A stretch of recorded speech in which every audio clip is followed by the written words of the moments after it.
as we emerge from the economic crisis of debt restructuring and debt sustainability, the new model of the economy we look for and we be building will be based on highly competitiveness, digital transition, energy transition, and transformation to a green economy. I mentioned this to some of the business leaders I met yesterday. I will discuss this with the leaders of political parties after the budget. But this is the path and the only path that is available to Sri Lanka. Building on this will be the agricultural modernization, the accelerated tourist program, amongst others. We have to identify our potential. Everyone says Sri Lanka is small. What's our chances? Being small has an advantage. But we have a large dry zone and our population is only 22 million. So we are going to have excess green energy. Not merely solar, wind power, hydrogen, but is what we are now focusing on. And Sri Lanka at the moment do not have the expertise to make the plans. So we are reaching out to the multilateral development banks and to our bilateral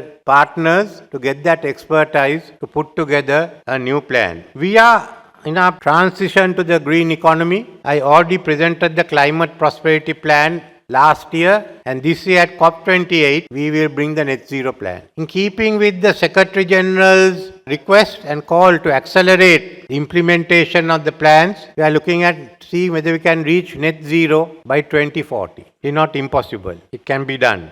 So firstly, Sri Lanka economic strategy is to go for high growth, to see what we can raise commercially. I'd like to see most of the money is raised commercially through the different instruments available, financial instruments as well as investments. It's a tough task for Sri Lanka, but let's take the challenge and go ahead. To be one of the first countries and the first country in the region to have a green economy. We have many firsts, so we can add this to it. Secondly, to promote this change in Sri Lanka as well as in other countries, we have now committed ourselves to establishing the International Climate Change University, ICCU, a common platform which will help us and all those nearby. I am talking with the Maldives government of the ability to have a small island center in Maldives. So that is our second contribution to the Sri Lanka as far as climate change is concerned. I would like this university to be an international stakeholder university, not a Sri Lankan university. We've already set apart 600 acres overlooking the Kotmale Reservoir for this university.